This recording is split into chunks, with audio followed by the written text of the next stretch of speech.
And welcome to the Success Formula podcast, where we get down to earth with real entrepreneurs who work hard and know that success is more than a mindset, because it takes blood, guts, and a bucket full of luck to survive and thrive in the world of business today. My name is Damien Mark Smith, and I'm the host for the show and the author of the Entrepreneur Success Formula, How Thriving Business Owners Actually Do It. And today I'm going to be talking to a lead generation hacker and a startup geek who's based in India. He's going to be very happy today with the result from the test series. Sorry, Australians. And Ray, who's Ray works with Linkdra, is a lead generation tool for LinkedIn. Now, he's known as Ray S because he's got a very difficult surname to pronounce. So I'm going to let Ray do that for you. So Ray, welcome to the show. Hey, thanks, Damon, and wonderful to be here. And you're right. This is a good day from a cricket point of view. Yeah, absolutely. Right. You must be very happy. Yeah. It is. I think it's smashed a lot of records. 28 years, so to say. It took that long for this to come. Test series been away from home. Yeah, so fantastic. So talking about me and a little bit about myself, since you wanted me to talk a little bit about what I do and et cetera, et cetera. But let's start with where I am. So I'm actually southern part of India, which is where people usually have fairly long family names. In fact, family names are a combination of your ancestors, your village, probably a county together. So which is why it ends up being fairly long. It's very customary to have a shortened version of it for people not to be in embarrassing situation. But in case people are brave and interested, it's Sargo Panli.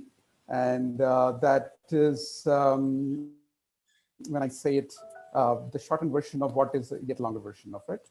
Like I said, it goes back to the village. But my family got the first name Ray, and it comes from a little bit of the colonial past that we had in India. So that's about where I am from, which is southern part of India, Bangalore. And having fun with Linkdra. So tell me a little bit about Linkdra. Well, what is it? When did you set it up? Yeah, absolutely. So Linkdra started more as a hobby project. I wouldn't say hobby project so much as in a way that we mean hobby.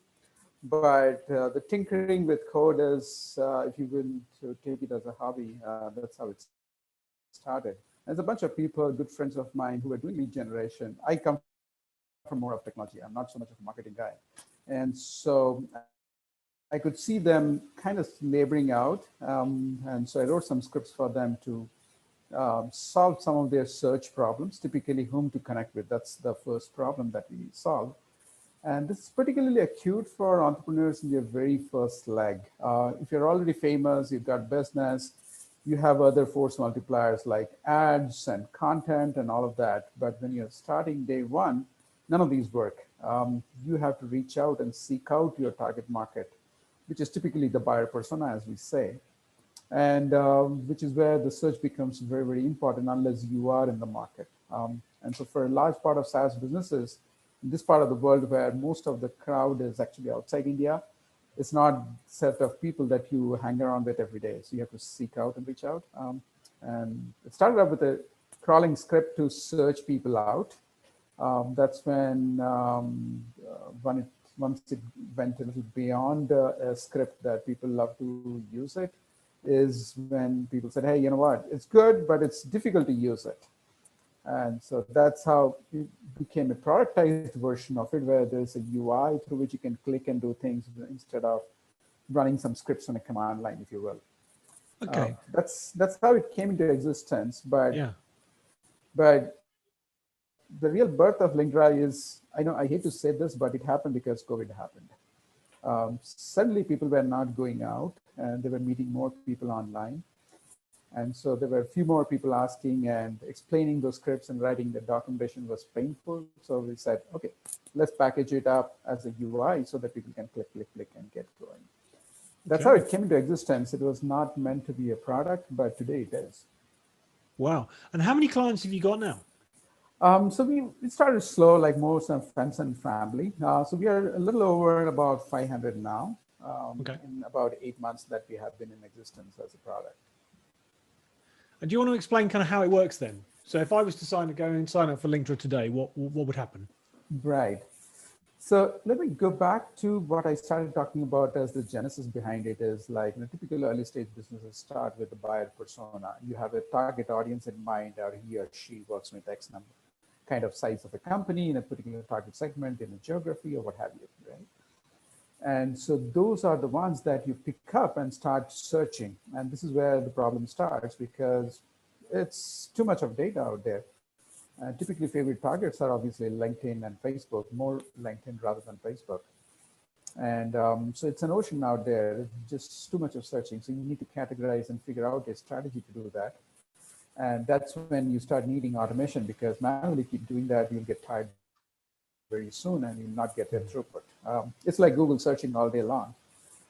So Linkdra takes the first step of what I would say is an assistant route to save you the labor of searching so that you can get your buyer persona much faster without really the labor part of it. So it does the work for you over and above what Google already does a fairly good job in finding people for you. Right?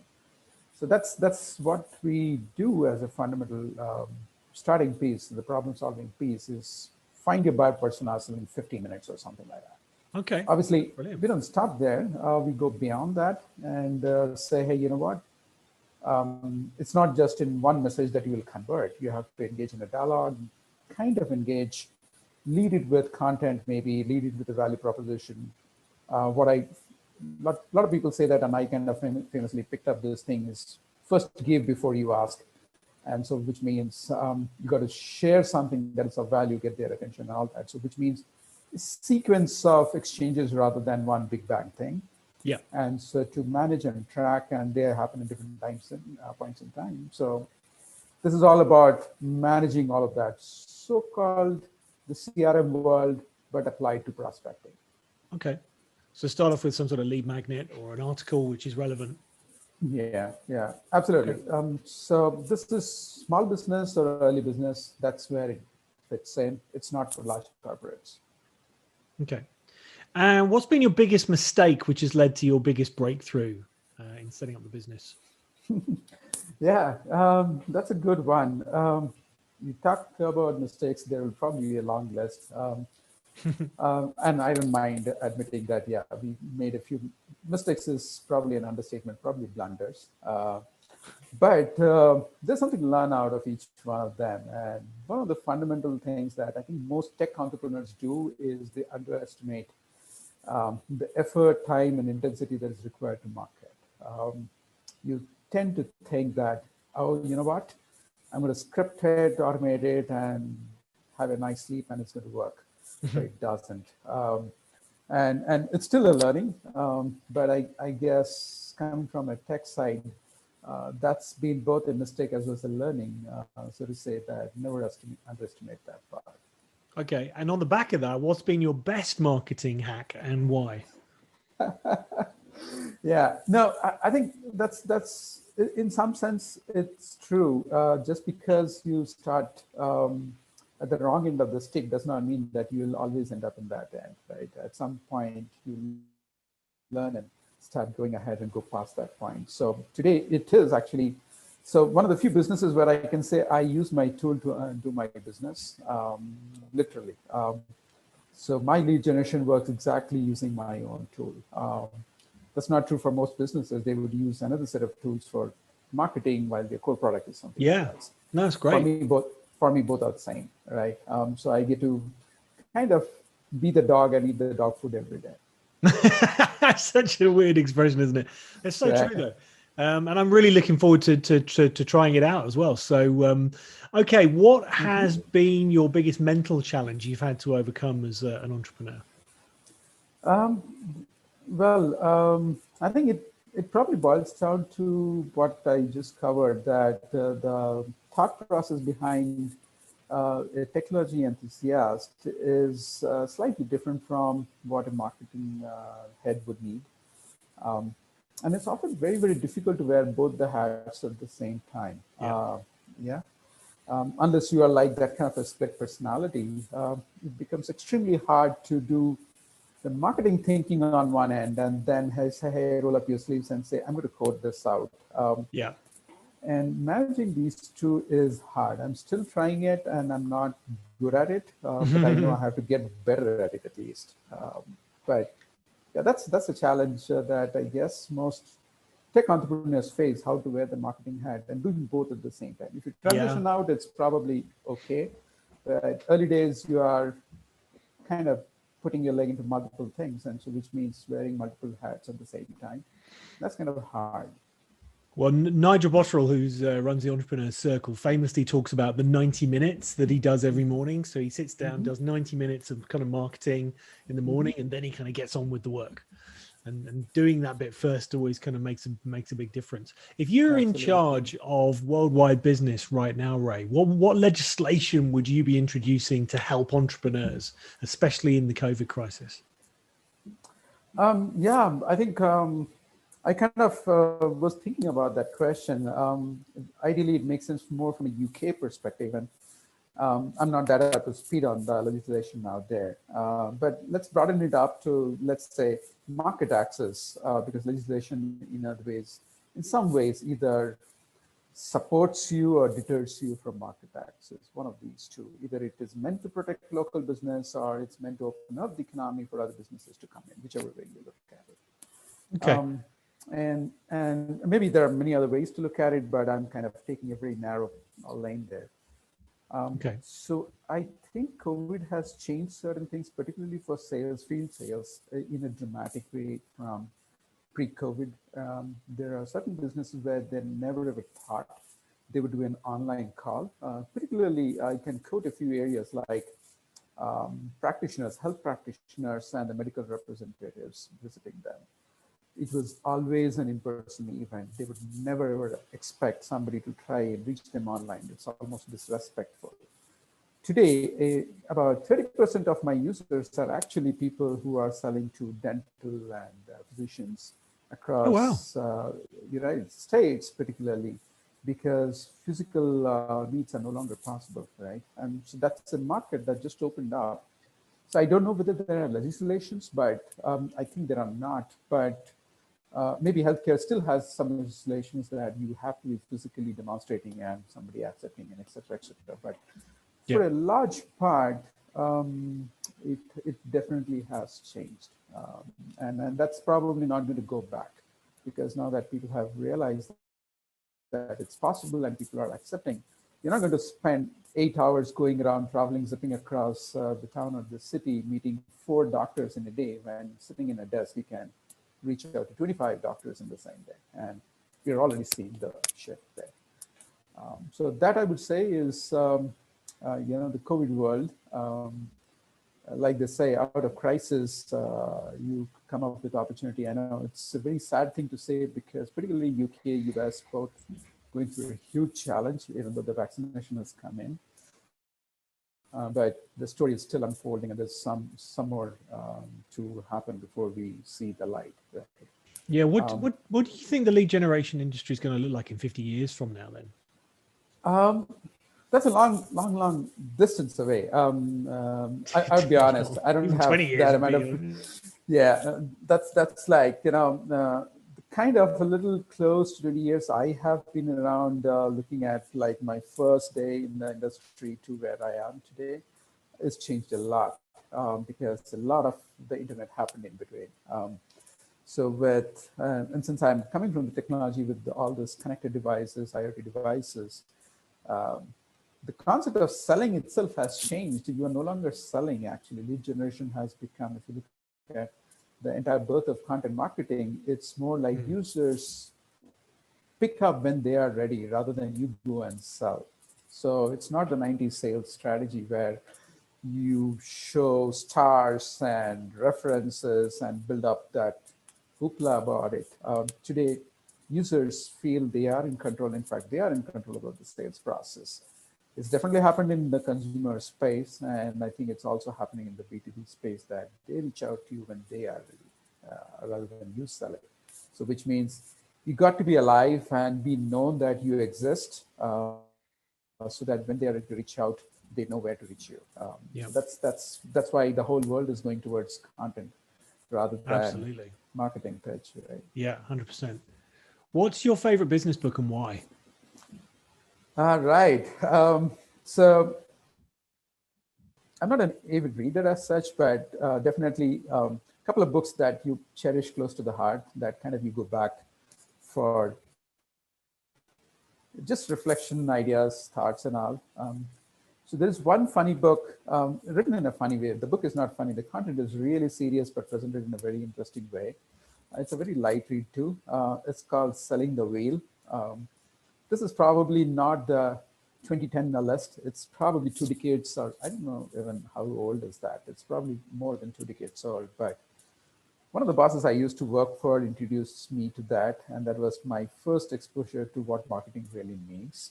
It's a lovely little short read. Takes something as basic and guaranteed as a wheel today, but takes it back in time as to how the first pioneers of the wheel would have looked at the wheel. How do you position and market something called a wheel when the world did not know what is a wheel? So the strategy is pretty nice, and different stages of wheel sales and all that. And so a short read, but very interesting read. It does not apply to the internet world. It applies to more of thinking thought process. The other favorite would be the famous book called Hooked, which is very, very kind of fundamental to how internet has changed the behavior of people and how do you get people, particularly in the consumer space. Uh, Both are brilliant in different ways. One is more of the thought process, and the other one is really the hacks and the tactics. Um, Oh, and those. Yeah. yeah, I think yeah, Two good those are the two recommendations of there. my Two good what I would say. recommendations. I've not heard of Selling the Wheel, so I that's good. like yeah. That's an old book, so you would not probably find that referred to often. Okay. But it's a short read for somebody who's not from the sales and marketing background to just get initiated to start thinking something as fundamental as a wheel. You don't think about it, but Fantastic. it's funny that somebody had to sell the wheel at some point in time. Yeah. Yeah. Fantastic. Yeah. Are you a night owl or an early bird? And what's your routine in either the morning or the evening? So I'm more of a night person rather than early morning person, and that's also been shaped over the years because of the geographical time differences. Of course. So Yeah. I spent a lot of time in the US initially, and so and then came back to India, continued to do business with US, so which means my days are extended towards the evenings pretty late. But I'm not complaining. That suits me as well. Yep. And if they made a movie about you, Ray, what would you? Who would play you for starters? Right. Well, so Indian origin is one of the things that traits I would say. There are not too many people, but Kunal of the Big Bang Theory could be a Oh guy who yeah. started, right? How good Right. one. Yeah, Yeah. yeah. Kind of the idiosyncrasy is that particularly the segment of Indian tech entrepreneurs, and I don't know how much you track about the Indian tech entrepreneurs, but it is very, very concentrated on few good schools called the IITs, and that's kind of dominates what you see mostly on the Western side. So right Mhm. from Satya Nadella to Sundar Pichai to all of those are kind of the products of that segment. So the list of people that movie actors would have to play is fairly long ahead of me. So I don't fancy my chances there. There are quite a few smart Alex out there. I love it. And what's your favorite movie, business or otherwise? Um, yeah, so I think you would probably hear some of those obvious ones. So I thought, let me share something again, not so obvious one, and a little oldish. This was introduced to me by a professor of mine in a business school setup. And so it's on M&A. It's called Other People's Money. Look it up. It's probably in the early 90s. Um, Again, a very nice drama screenplay of mergers and acquisitions where certain businesses change forever. Even if you are like the best manufacturer or best business in that segment, the segment shifts away. So it's good to look at where a company not divided as or kind of sold off as an asset is more valuable than it being in business as a company. So it's an interesting situation. I think some of the businesses we have seen in recent times did happen that way, where the company, once it was split up, was more valuable than it's together. So it's an interesting business movie, a little oldish, but the concept remains the same. I mean, it's like Philip Kotler doesn't get old; it still applies. So it's kind of one of those Bibles. Excellent. We've got some. We're creating a list of books and movies, and that one's not on it so far. Nor is the Selling the Wheels. So that's brilliant. What are your plans for expansion? All right. So yeah, I think we have largely been focused on the US market, and so obviously Europe is definitely on the cards, particularly the English-speaking Europe. We are still not available in other languages, but definitely. So that's definitely one of the expansion plans, and UK has to be the first one in that, particularly after that market changing and reshaping and all of that. And there's a lot of buzz about the economy opening up. Ireland is doing big. I know there's a string of companies setting up sort of nearshore facilities out there. That I'm sure is a buzz. And in the mix of all of this, I think businesses everywhere, like we talked about earlier in this, is the way you prospect has changed forever. So we definitely hope to cash in and chip in ways that can add value. So yeah, I mean, these are the fun things. Just today morning, I was talking to somebody from, I think Italy or Spain, I don't remember exactly which location, but men's fashion and wanting to find distributions around the globe for a luxury brand. And hey, they're wanting to use Linkdra to reach out to the prospect audience. So brilliant. Yeah, that's really good. Well, I'm certainly going to be signing up for it and using it. I've had a look at it today. It looks amazing. So I'm going to be checking it out and giving it a tester. So if people want to get hold of you, Ray, or I mean, obviously you've got linkdra.com, linkdra.com. But if people want to get hold of you, how can we do that? So yeah, since I do a lot prospecting on LinkedIn, I can't be very hard to reach on LinkedIn. So you can look up Linkdra Ray. That would be the first one as me. Yeah. Obviously, you can drop a note at our website to reach me as well. And then we have Facebook, Twitter, whichever way. Brilliant. Ray, thank you so much for taking this brief delve into the real lives of real entrepreneurs, and especially a startup and in the tech sector as well. It's been really good. This show is brought to you in association with Blinkist and Healthy Wealthy Wine. And can I ask that you share this podcast with anyone who works hard, and also like us on iTunes and on YouTube. Subscribe on YouTube as we're going out on both.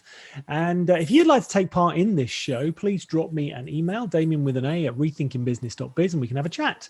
So Ray, thank you very much for taking part in the show. Here's to your future success with Linkdra. And thanks very much again. Hey, thanks. Really appreciate you having me on the show, and good luck. Thanks, Ray. Really appreciate it.